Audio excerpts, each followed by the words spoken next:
Hello student, very good evening. I hope you are fine. आपके अपने YouTube channel expert classes by Manju ma'am में स्वागत है, अभिनंदन है।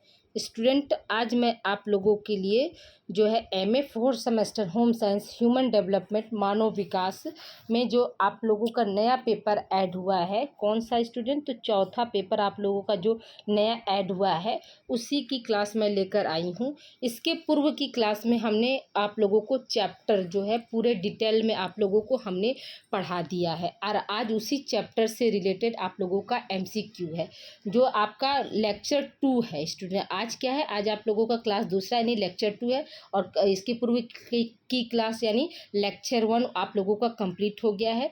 तो जो बच्चे हमारे जो है लेक्चर 1 नहीं देखे हैं तो वो जाकर क्या करके यूट्यूब पर जाकर प्लेलिस्ट के जरिए जो है लेक्चर 1 अपनी क्लास जो है कंप्लीट कर लेंगे। ठीक है स्टूडेंट, तो आज हम आप लोगों को जो है लेक्चर 1 जो हमने स्टडी कराया है उसी से जो है इम्पॉर्टेंट क्वेश्चन का कलेक्शन लेकर आई हूँ। कुछ क्वेश्चन जो स्टूडेंट आपके ऑप्शनल में है और कुछ क्वेश्चन जो है को हमने क्या किया है, वन लाइनर फॉर्म में जो है बना दिया है। ठीक है स्टूडेंट, तो देखिए ये कौन सा पेपर है आप लोगों का, चौथा पेपर है। चौथे पेपर का क्या नाम है स्टूडेंट, तो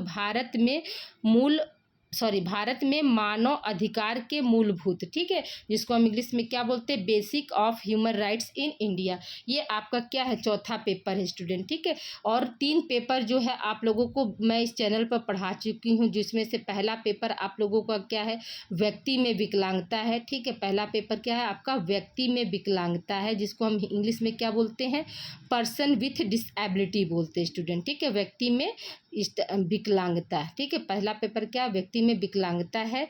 और दूसरा पेपर क्या है, असमर्थ बालकों की देखभाल एवं सुरक्षा है स्टूडेंट। और तीसरा पेपर आपका क्या है, वैज्ञानिक लेख है। ठीक है, वैज्ञानिक लेख है। और चौथा पेपर आप लोगों का क्या है, चौथा पेपर आपका ये है, भारत में मानव अधिकार के मूलभूत, ये चौथा पेपर का नाम है। टोटल आपको थ्योरी जो है 400 का देना। टोटल आप लोगों का नंबर कितने एग्जाम में कितने नंबर का होगा स्टूडेंट, याद रखिएगा, टोटल आपका 600 का एग्जाम है, जिसमें से आप लोगों का क्या है, 4 जो है आप लोगों का थ्योरी पेपर रहेगा और एक पेपर यानी 5वां पेपर आप लोगों का जो है लघु शोध, यानी जो आप लोग प्रोजेक्ट बना रहे होंगे स्टूडेंट, लघु शोध है।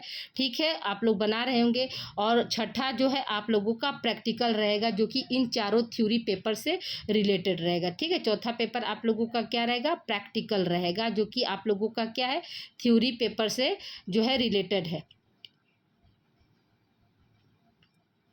ठीक है, प्रैक्टिकल जो होता है वो क्या होता है आपका, ये चारों पेपर से रिलेटेड होता है। तो टोटल नंबर आपका क्या है, 600 का, 400 का आपका थ्योरी पेपर, 100 नंबर का जो है लघु शोध और 100 नंबर का प्रैक्टिकल होता है स्टूडेंट। ठीक है, तो आज हम आप लोगों का जो है 4th पेपर का क्लास मैं लेकर आई हूँ स्टूडेंट। 4th पेपर में भी क्या है, लेक्चर 2 आज दूसरी क्लास है आप लोगों का। हार्डली मैं कोशिश करूँगी स्टूडेंट, हार्डली आप लोगों का 8 या 10 लेक्चर में आप लोगों का ह्यूमन राइट्स जो है कंप्लीट हो जाएगा। यानी ये 4th पेपर का जो क्लास है हार्डली आप लोगों का 8 से 10 क्लास में हम कंप्लीट कर देंगे। ठीक है, अब देखिए पहला क्वेश्चन यहाँ पे क्या है, मानव अधिकार होता है, या इसी क्वेश्चन को ऐसे दे सकता है स्टूडेंट, जो हमने मानव अधिकार लिखा है तो इसी क्वेश्चन को आप लोगों को ऐसे आ सकता है कि मानवाधिकार। ठीक है, क्या आ सकता है स्टूडेंट, मानवाधिकार होता है। ठीक है, इस तरह से भी दे सकता है। तो पहला ऑप्शन क्या है, एक व्यक्ति के लिए, दूसरा ऑप्शन है 2 व्यक्तियों के लिए, तीसरा ऑप्शन है सभी के लिए और चौथा ऑप्शन है उपरोक्त सभी स्टूडेंट। ठीक है, तो अब देखिए यहाँ पे क्या है, उपरोक्त सभी जब दे दिया स्टूडेंट तो हमारा क्या हो जाएगा, यानी एक व्यक्ति के लिए भी हो सकता है, 2 व्यक्ति के लिए और सभी। ऐसे क्या है, अगर मान के चलिए यहाँ पर रहता कि इनमें से कोई नहीं। ठीक है स्टूडेंट, अगर इस ऑप्शन के जगह पर रहेगा इनमें से कोई नहीं, ठीक है, इनमें से कोई नहीं, तब क्या हो जाएगा, तब हमारा जो है यहाँ पर क्या हो जाएगा, तीसरा ऑप्शन सही हो जाएगा। लेकिन अब क्या है, यहाँ पर उपरोक्त सभी यानी एक व्यक्ति के लिए भी मानव अधिकार होता है, 2 व्यक्ति के लिए भी मानव अधिकार होता है और सभी के लिए भी मानव अधिकार होता है। यानी सभी में क्या है, सभी में आपका एक व्यक्ति भी आ सकता है स्टूडेंट और 2 व्यक्ति भी आ सकता है और उपरोक्त सभी मतलब ये सभी है। ठीक है, तो यहाँ पर या तो प्रश्न को इसको काट कर यहाँ पर क्या ये ऑप्शन जोड़ लीजिए कि इनमें से कोई नहीं। ठीक है, ऐसे कन्फ्यूजन आपको होगा। तो याद रखिएगा कि मानव अधिकार किसके लिए होता है, एक व्यक्ति के लिए। ठीक है, ये गलत है, 2 व्यक्तियों के लिए ये भी गलत है, यानी सभी के लिए। तो यहाँ पर क्या हो जाएगा, आपका थर्ड ऑप्शन सही हो जाएगा, सभी के लिए। ठीक है, यहाँ चौथा ऑप्शन क्या हो जाएगा, इनमें से कोई नहीं की जगह है, तो यहाँ पर क्या हो जाएगा आपका सभी सभी के लिए हो जाएगा। ठीक है, अब आइए हम अगले प्रश्न की तरफ चलते हैं स्टूडेंट। अगला प्रश्न हमारा क्या कह रहा है, तो देखिए अगला प्रश्न है कि मानव अधिकार का आशय है। ठीक है, मानव अधिकार का आशय है, मानवाधिकार का या मानव अधिकार का क्या आशय है। पहला ऑप्शन क्या है स्टूडेंट आपका, व्यक्ति की गरिमा, दूसरा ऑप्शन है व्यक्ति की स्वतंत्रता, तीसरा ऑप्शन है उपरोक्त दोनों, और चौथा ऑप्शन है इनमें से कोई नहीं। तो कल की क्लास में हमने आप लोगों को बताया था स्टूडेंट कि जो मानवाधिकार है वो क्या है, व्यक्ति की गरिमा यानी मान सम्मान पर आधारित है और व्यक्ति की स्वतंत्रता पर आधारित है। इसलिए यहाँ पर क्या हो जाएगा आपका उपरोक्त सभी हो जाएगा स्टूडेंट। ठीक है, क्या हो जाएगा, उपरोक्त सभी हो जाएगा। अगले प्रश्न की तरफ हम बढ़ते स्टूडेंट। अगला प्रश्न हमारा क्या कह रहा है, देखिए प्रश्न नंबर आपका 3 क्या है, तो 3 यहाँ पे है कि देखिए मानव अधिकार किस पर आधारित होता है। ठीक है, मानव अधिकार जो है वो किस पर आधारित होता है। तो पहला ऑप्शन क्या है, आवश्यकता पर, दूसरा ऑप्शन है अवधारणा पर, तीसरा ऑप्शन है मूल मानवीय आवश्यकताओं पर, और चौथा ऑप्शन है इनमें से कोई नहीं। तो हम क्या बताएंगे स्टूडेंट, कल की क्लास में हमने आप लोगों को बताया था कि जो है कि मानव अधिकार जो है वह किस पर आधारित होता है।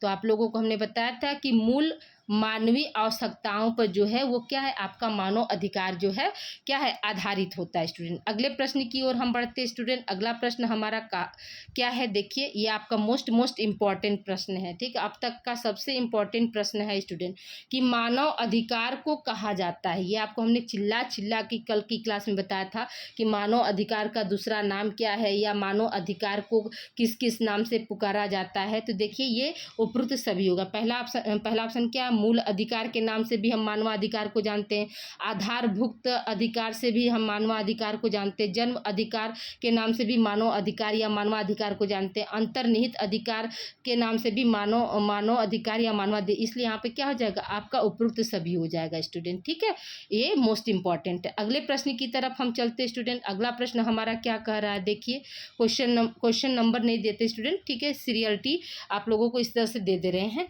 पहले ठीक है, अगला प्रश्न हमारा क्या है कि मानव अधिकार को परिभाषित करना है। ठीक है, यानी मानव अधिकार को कैसे हम परिभाषित कर सकते हैं या परिभाषित करना क्या सरल होता है या कठिन होता है, ये क्वेश्चन आपका पूछ रहा है।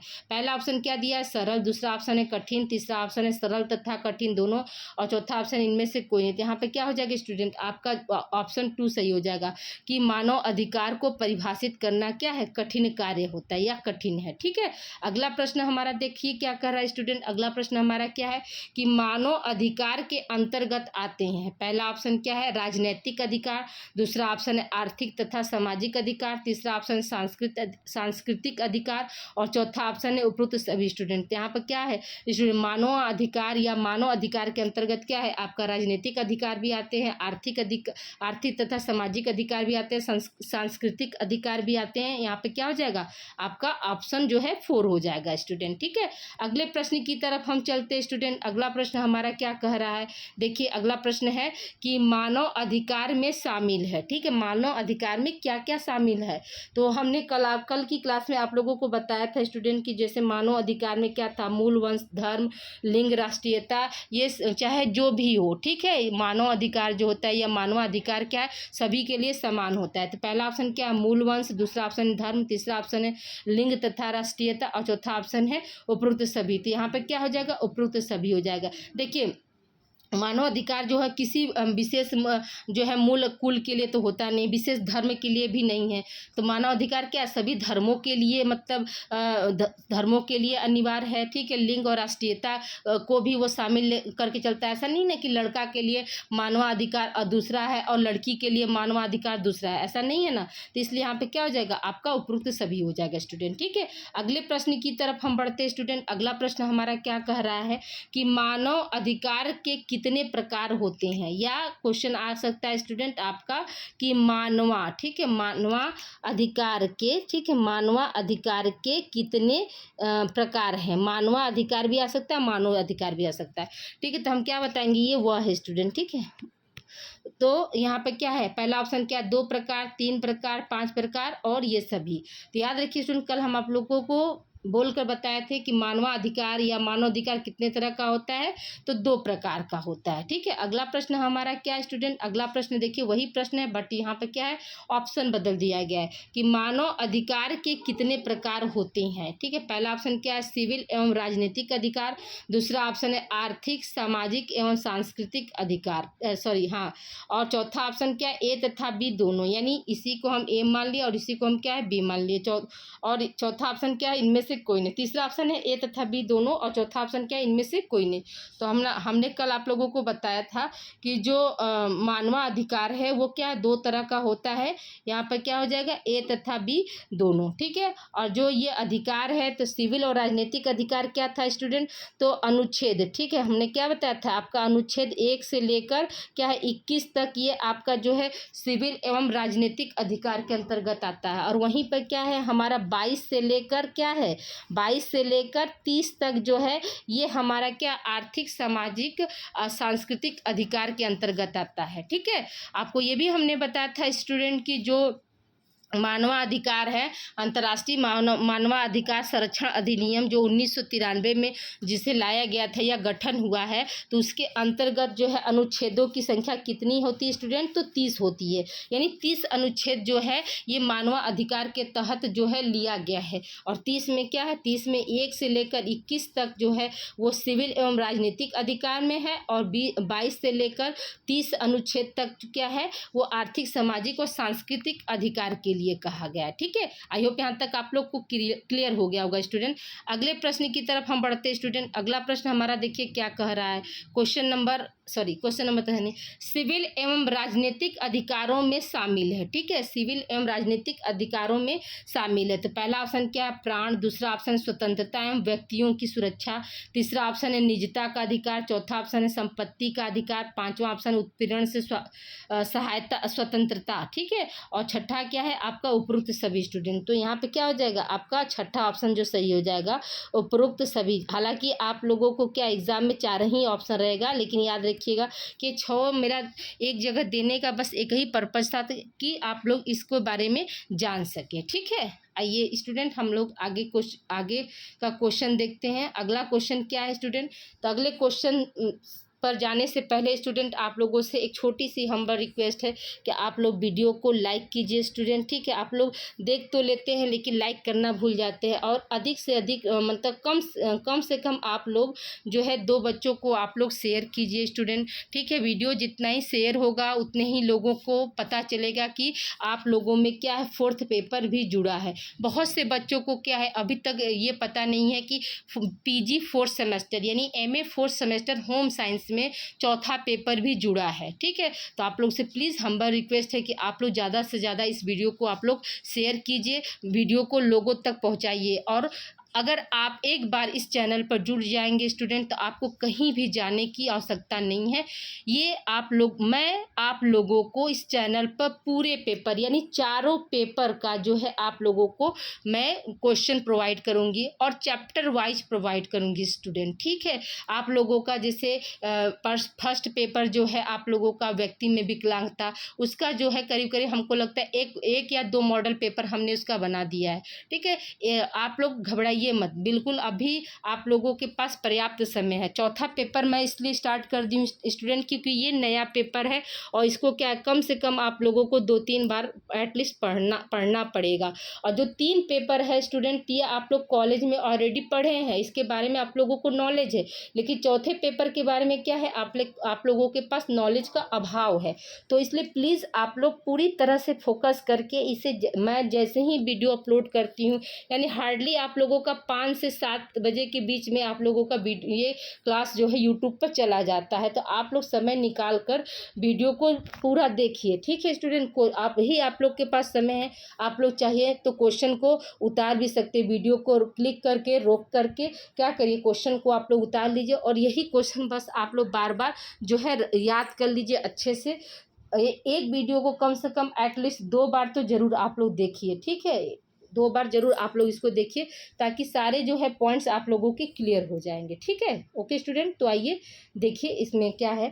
तो अगला प्रश्न हमारा क्या कह रहा है स्टूडेंट, देखिए आर्थिक, सामाजिक एवं सांस्कृतिक अधिकार में शामिल है, क्या है। तो पहला ऑप्शन क्या दिया, काम का अधिकार। दूसरा ऑप्शन है सामाजिक सुरक्षा का अधिकार। तीसरा ऑप्शन है शिक्षा का अधिकार। चौथा ऑप्शन है वस्त्र भोजन तथा आवास प्राप्त करने का अधिकार। ठीक है, और पांचवा क्या है, उपरोक्त सभी। स्टूडेंट याद रखिएगा, उपरोक्त सभी। जो बच्चे हमारे कल की क्लास नहीं देखे हैं तो वो वीडियो के लास्ट तक बने रहें, और एंड होने पर जो भी वीडियो आप लोगों के सामने यानी यहाँ पर दाहिने साइड में स्टूडेंट, ठीक है, दाहिने साइड में और बाएं साइड में 2 वीडियो आप लोगों को चलता दिखेगा। ठीक है, एक में क्या होगा, आपका पहले की क्लास होगी, और दूसरा क्या होगा, टाइम टेबल से रिलेटेड होगा। तो जिसको टाइम टेबल से संबंधित जानकारी चाहिए तो वो दोनों वीडियो को आप लोग बारी बारी से क्लिक करके यहाँ देख सकते हैं स्टूडेंट। ठीक है, अगले प्रश्न की तरफ हम चलते हैं स्टूडेंट। अगला प्रश्न हमारा क्या कह रहा है कि अंतर्राष्ट्रीय मानवाधिकार विधि के स्रोत हैं, यानी किन किन विधियों से अंतर्राष्ट्रीय मानव अधिकार जो है हमें प्राप्त होते हैं। देखिए स्टूडेंट, जो क्लास में हमने जो नहीं पढ़ाया है उसको हमने यहाँ पर आज वीडियो में प्रश्न के जरिए आप लोगों को ऐड कर दिया है। जैसा कि कल की क्लास में हमने बताया था ना कि अगर कुछ पॉइंट्स छूट जाते हैं स्टूडेंट तो उसको हम क्या करेंगे, क्वेश्चन के जरिए आप लोगों को दे देंगे। तो ये पॉइंट्स जो है छूट गया था कि अंतर्राष्ट्रीय मानवाधिकार या मानव अधिकार विधि के स्रोत कौन कौन से हैं। पहला ऑप्शन क्या है, संधि। दूसरा ऑप्शन है रूढ़ि। तीसरा ऑप्शन है न्यायिक निर्णय तथा शासकीय अभिलेख, और चौथा ऑप्शन है उपरोक्त सभी। यहाँ पे क्या हो जाएगा स्टूडेंट, आपका उपरोक्त सभी हो जाएगा। ठीक है, यानी चौथा ऑप्शन सही हो जाएगा। अगले प्रश्न की तरफ हम चलते हैं स्टूडेंट। अगला प्रश्न हमारा क्या कह रहा है, देखिए अगला प्रश्न है आपका कि मानव अधिकार के लक्षण है। पहला ऑप्शन क्या है, मानवाधिकार सार्वभौमिक है, ये 100% सही है। फिर क्या है, मानवाधिकार यह एक दो तरफा क्रिया है, ये भी बात सही है। फिर क्या है, मानवाधिकार क्या है, तीसरा लक्षण क्या है, यह एक गतिशील अवधारणा है। तो सही बात है कि इसमें गतिशीलता क्यों पाई जा रही है, संविधान से ही ना इस समय छेड़छाड़ हो रहा है स्टूडेंट। क्या करते हैं हम, कभी कोई अधिकार को हटा देते हैं, कोई अधिकार को जोड़ देते हैं, तो ये क्या हुआ, तो गतिशील बना ना। मतलब ये स्थिर नहीं है कि एक जो बन गया आपका 10 दिसंबर 1948 को जो लागू हुआ संविधान अधिकार, मानवाधिकार, तो उसी को अभी तक सब लोग फॉलो कर रहे हैं, ऐसा नहीं है। उसमें क्या है, जैसे जैसे समस्याएं मतलब उत्पन्न हो रही हैं तो संविधान में क्या कर रहे हैं, संशोधन हम लोग करते जा रहे हैं। ठीक है, अगला पॉइंट क्या है, इसकी रक्षा हेतु आंदोलन चल रहे हैं, तो ये भी बात सही है। अब क्या है, संविधान पर ही आप देख रहे हैं ना, मनुस्मृति और ये सब क्या है, हिंदुत्व ऐसे करके कि उनके लिए नए नए जो है संविधान, नए नए रूल्स, नए नए अधिकार को क्या कर रहा, जोड़ा जा रहा है। ठीक है, तो एक तरह से आंदोलन चल रहा है इसके लिए, तो इसलिए यहाँ पे क्या हो जाएगा, आपका उपरोक्त सभी हो जाएगा स्टूडेंट। ठीक है, इसका क्या आंसर हो जाएगा, आपका उपरोक्त सभी हो जाएगा। अगले प्रश्न की तरफ हम चलते हैं स्टूडेंट। अगला प्रश्न हमारा क्या कह रहा है कि देखिए थोड़ा सा छोटा कर दें इसको। हाँ, देखिए यहाँ पर प्रश्न क्या है हमारा कि भारत में राष्ट्रीय स्तर पर प्रथम मानवाधिकार संगठन किसकी पहल और प्रेरणा से बना। देखिए स्टूडेंट, भारत में राष्ट्रीय, ठीक है, राष्ट्रीय स्तर पर प्रथम मानवाधिकार संगठन किसकी पहल और प्रेरणा से बना। तो इसका हमने डायरेक्ट आंसर लिख दिया है कि जो है किसकी पहल से, तो लोकनायक जयप्रकाश नारायण की पहल से और प्रेरणा से सन 1975 ईस्वी में बना, जिसका नाम peoples union for liberty and democratic rights रखा गया था। ठीक है, याद रखिएगा, ये आपको क्वेश्चन इस तरह से भी आ सकता है कि peoples union for liberty and democratic rights जो है मतलब किसके द्वारा रखा गया था, या ये क्या है, किससे संबंधित है। तो आप क्या बताएंगे कि मानवाधिकार से संबंधित है। ठीक है, और किसके द्वारा रखा गया था, तो लोकनायक जयप्रकाश नारायण के द्वारा रखा गया था। आई होप यहाँ तक आप लोगों को ये प्रश्न जो है आप लोगों को क्लियर हो गया होगा स्टूडेंट। ठीक है, अब आइए हम अगले प्रश्न की तरफ चलते हैं। देखिए अगला प्रश्न हमारा क्या कह रहा है कि मानव अधिकार को किन किन रूपों में विभाजित किया जा सकता है। तो याद रखिएगा, अगर यहाँ संख्या में रहता है स्टूडेंट तो याद रखिएगा कि 3 रूप। ठीक है, 3 रूपों में या 3 बातों में जो है क्या है विभाजित कर सकते। पहला क्या, कानूनी रूप में, सामाजिक रूप रूप में, नैतिक रूपों में और उपयुक्त सभी। इसलिए यहाँ पे क्या हो जाएगा आपका चौथा ऑप्शन यहाँ पे सही हो जाएगा स्टूडेंट। ठीक है, अब आइए अगले प्रश्न की तरफ हम चलते हैं स्टूडेंट। अगला प्रश्न हमारा क्या कह रहा है, देखिए ये परिभाषा है। ठीक है, कल की क्लास में क्या है परिभाषा हमने नहीं दिया था, आज हमें परिभाषा मिल गया स्टूडेंट, तो हमने सोचा कि इस परिभाषा को भी ऐड कर दिया जाए। देखिए यहाँ पर प्रश्न क्या है, मानव अधिकार वे अधिकार हैं जो प्रत्येक व्यक्ति को मानव होने के कारण प्राप्त होते हैं। ठीक है, मानव अधिकार वे अधिकार हैं जो प्रत्येक व्यक्ति को मानव होने के कारण प्राप्त होते हैं, यह कथन है। ठीक है, आपके ऑप्शन में बहुत सारे मतलब रहेंगे, 4 ऑप्शन रहेगा स्टूडेंट, तो याद रखिएगा कि उसके आंसर हमने डायरेक्ट बता दिया है। आर.जे. विसेंट जो हैं उनका कहना था कि मानव अधिकार वे अधिकार हैं जो क्या है प्रत्येक व्यक्ति को मानव होने के कारण ही प्राप्त होते हैं। ये बात बिल्कुल सही है। ठीक है, यह कथन किसके द्वारा दिया गया है, तो आर.जे. विसेंट के द्वारा दिया गया है। अगले प्रश्न की तरफ हम बढ़ते हैं। अगला प्रश्न भी आपका परिभाषा से संबंधित है स्टूडेंट। देखिए यहाँ पे क्या है कि मानव अधिकार विश्व के, ठीक है, मानव अधिकार विश्व के प्रत्येक व्यक्ति को प्राप्त है।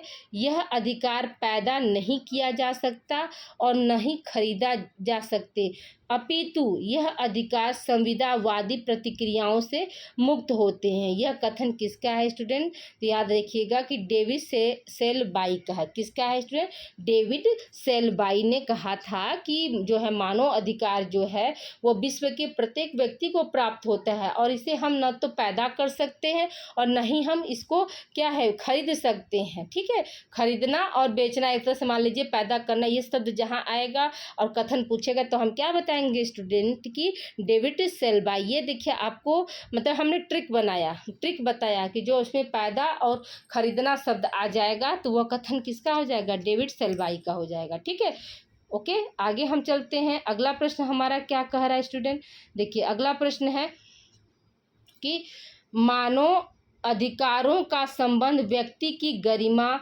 आत्मसम्मान एवं व्यक्तिगत पहचान को रेखांकित करने से है, जिसका उद्देश्य मानव समाज को आगे बढ़ना होता है। यह कथन किसका है, तो याद रखिएगा कि यह कथन किसका है स्टूडेंट, तो ए क्या है सदई का है। कि किसका स्टूडेंट, ए सदई जी ने कहा था कि मानव अधिकार जो होता है वह गरिमा, आत्मसम्मान और व्यक्तिगत ज्ञान को रेखांकित करने के लिए होता है। ठीक है, अब देखिए आत्मसम्मान और व्यक्तिगत ये 2 शब्द आ गया तो हम क्या बताएंगे, आप याद रखिएगा आत्मसम्मान और व्यक्तिगत, यहाँ पर क्या हो जाएगा ए क्या है सदई के द्वारा कहा गया था। अगले प्रश्न की ओर हम बढ़ते हैं स्टूडेंट कि मानव अधिकार अनिवार्य होते हैं, किसके लिए अनिवार्य होते हैं।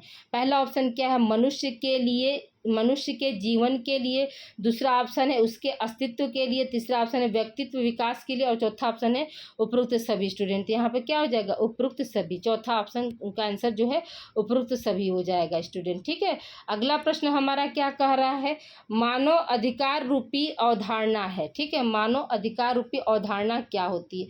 पहला ऑप्शन क्या है उदारवादी दृष्टिकोण, दूसरा ऑप्शन है समाजवादी दृष्टिकोण, तीसरा ऑप्शन है मानव अधिकार रूपी दृष्टिकोण और चौथा ऑप्शन है उपरोक्त सभी। तो इसमें हम क्या बताएंगे स्टूडेंट कि उपरोक्त सभी, यहाँ पे क्या हो जाएगा आपका उपरोक्त सभी आ जाएगा, जो है आपका क्या मानव अधिकार रूपी अवधारणा क्या होता है, उदारवादी भी होता है, समाजवादी भी होता है और मानव अधिकार रूपी भी होता है। ठीक है, अगले प्रश्न की तरफ हम चलते हैं।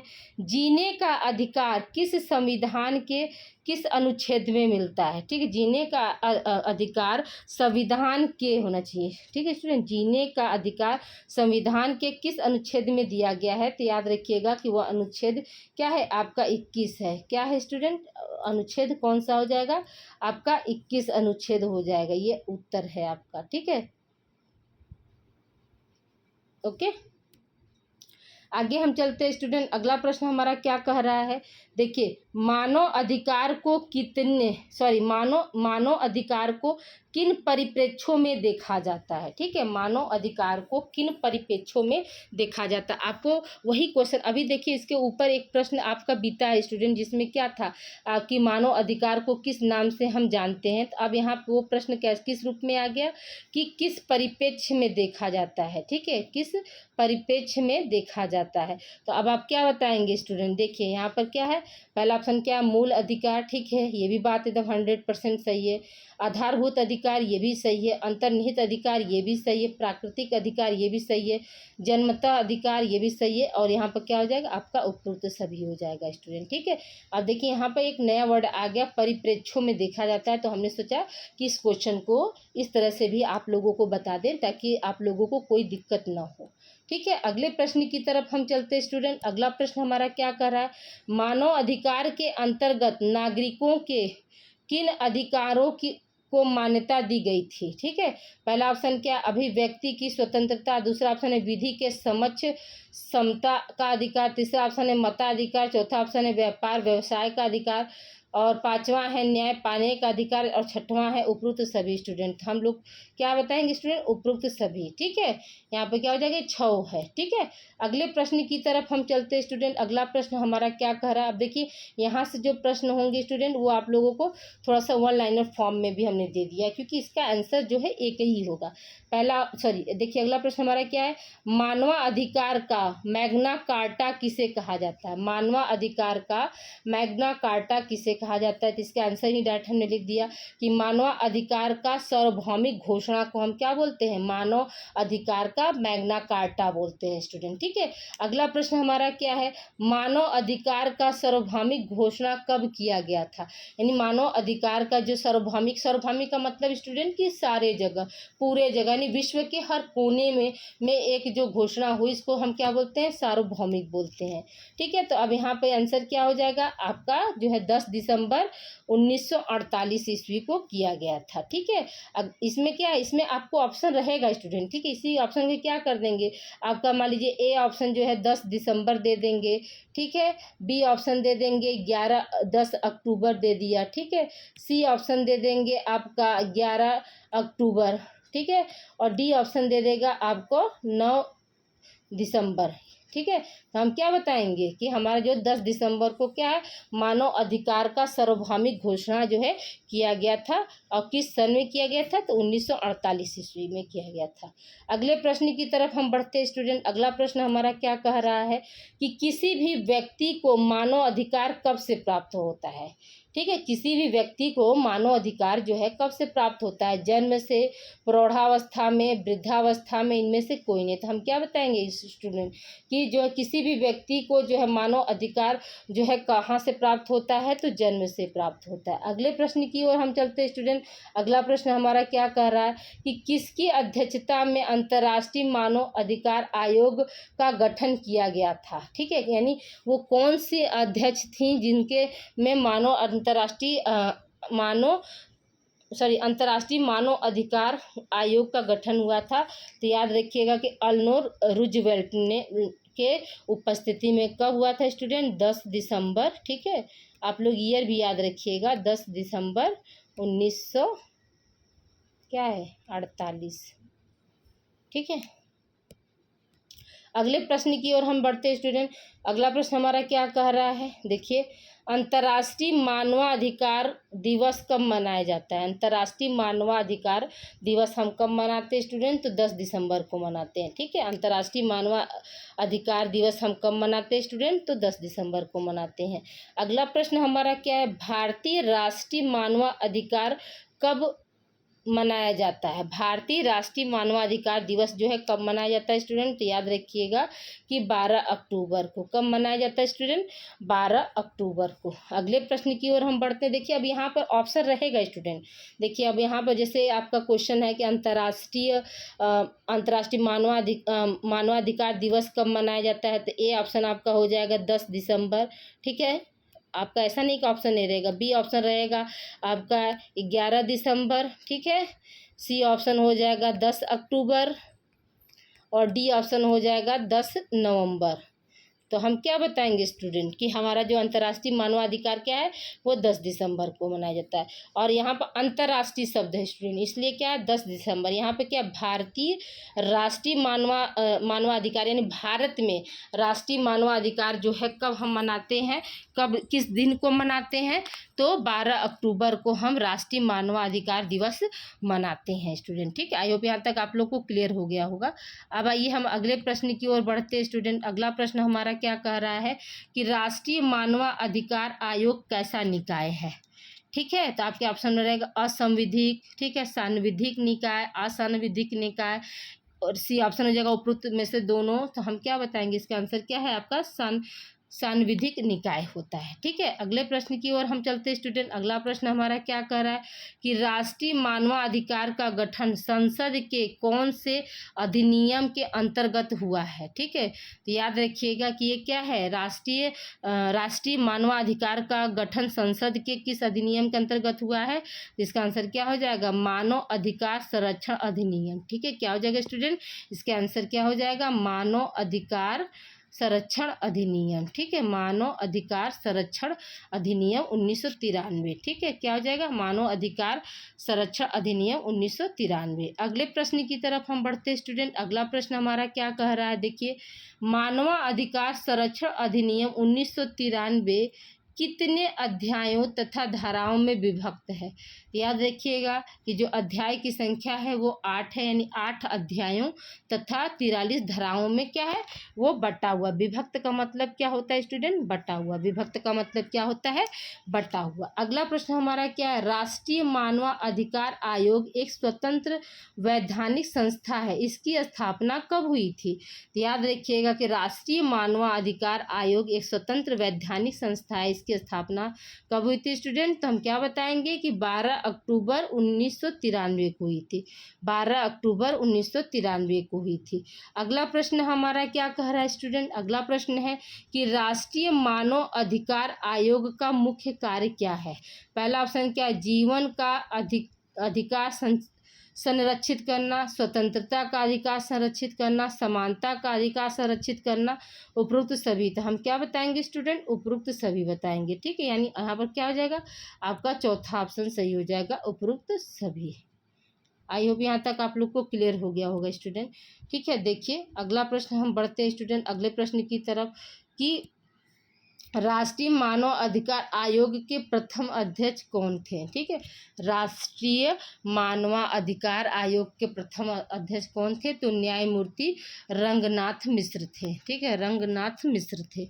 अगले प्रश्न की तरफ हम बढ़ते हैं स्टूडेंट कि मानव अधिकार किसी भी सुसंस्कृति समाज की उन्नति के लिए होता है। पहला ऑप्शन क्या है, प्रेरक तत्व, दूसरा ऑप्शन है प्रेरणा आधार, तीसरा ऑप्शन है मूल आधार, चौथा ऑप्शन है केंद्र बिंदु। तो हम क्या बताएंगे स्टूडेंट कि मूल आधार है। ठीक है, अगले प्रश्न की ओर हम बढ़ते हैं स्टूडेंट। अगला प्रश्न हमारा क्या कह रहा है, देखिए अगला प्रश्न है कि मानव अधिकार की किस धारा के अंतर्गत आयोग संबंधी कार्यों का उल्लेख किया गया है। तो याद रखिएगा इसका आंसर क्या हो जाएगा, धारा 12 के अंतर्गत जो है मतलब आयोग से संबंधित क्या है कार्य को किया गया है। अगले प्रश्न की तरफ हम बढ़ते हैं स्टूडेंट। अगला प्रश्न हमारा क्या है, राष्ट्रीय मानव अधिकार आयोग का प्रधान कार्यालय कहाँ है। तो आपके ऑप्शन में रहेगा दिल्ली, मुंबई, कलकत्ता, हैदराबाद। तो हम क्या बताएंगे स्टूडेंट की दिल्ली है। उत्तर क्या हो जाएगा हमारा, दिल्ली है। अगला प्रश्न हमारा क्या है स्टूडेंट, नेक्स्ट क्वेश्चन की तरफ हम चलते हैं। देखिए अगला प्रश्न हमारा पूछ रहा है कि राष्ट्रीय महिला आयोग अधिनियम कब पारित हुआ। ठीक है, तो याद रखिएगा यहाँ पर ऑप्शन क्या दिया, 1993। ठीक है, 1993, 1990, 1996, 1999। तो यहाँ पे क्या हो जाएगा स्टूडेंट आपका 1990 हो जाएगा। ठीक है, यानी ऑप्शन जो है दूसरा सही हो जाएगा। 1900 देखिए 1900 क्या है 90 को क्या किया गया था, राष्ट्रीय महिला आयोग अधिनियम को पारित किया गया। तो 1990 है स्टूडेंट। ठीक है, 96 नहीं है। ठीक, आई होप यहाँ तक आप लोग को क्लियर हो गया होगा। तो प्लीज़ आप लोगों से हम्बल रिक्वेस्ट है स्टूडेंट, वीडियो बनाने में बहुत मेहनत लगती है। देखिए हम आते हैं कॉलेज से, उसके बाद तुरंत आप लोगों का मैटर जो है टाइप करते हैं। देखिए 2:51 इस समय बज रहा है, आप लोगों का क्लास 2:51 और 1 घंटा 2 घंटा में आप लोगों का क्या है वीडियो अपलोड होता है, एक्सपोर्ट होता है, फिर अपलोड होता है। तो ये 2 घंटे की प्रोसेस, तो हार्डली आप लोगों को 5 बजे तक ये वीडियो जो है आप लोगों को क्लास जो है मिल जाएगी। डेली 5 बजे शाम को आप लोगों की यह क्लास मिल जाएगी। 5 नहीं तो 6 तक आप लोगों को हम क्लास दे देते हैं। तो प्लीज़ आप लोग वीडियो को लाइक कीजिए, शेयर कीजिए। अगर जो बच्चे हमारे चैनल को पहली बार देख रहे हैं तो चैनल को सब्सक्राइब कर दें। और इसकी पूर्व की क्लासेस आप लोग अभी इस लास्ट में आप लोगों के दाहिने साइड जो इसकी पूर्व की क्लासेस रहेंगी, आप उससे भी देख सकते हैं, या फिर डिस्क्रिप्शन बॉक्स में जो लिंक दिया गया है उस पर जो क्लिक करके आप आगे की भी वीडियो देख सकते हैं student. Okay student, thank you for watching. Please आप लोग से बस छोटी सी रिक्वेस्ट है कि आप लोग कम से कम एटलीस्ट 2 बच्चों को आप लोग शेयर करेंगे स्टूडेंट। 2 से क्या होगा 4, 4 से 8, ऐसे ही क्या है ये श्रृंखला जो है आप लोगों की बढ़ती जाएगी। ठीक है, तो थैंक यू फॉर वाचिंग। मिलते हैं हम अगली क्लास में। आज की क्लास आप लोगों को कैसी लगी प्लीज़ आप लोग कमेंट करके ज़रूर बताइएगा।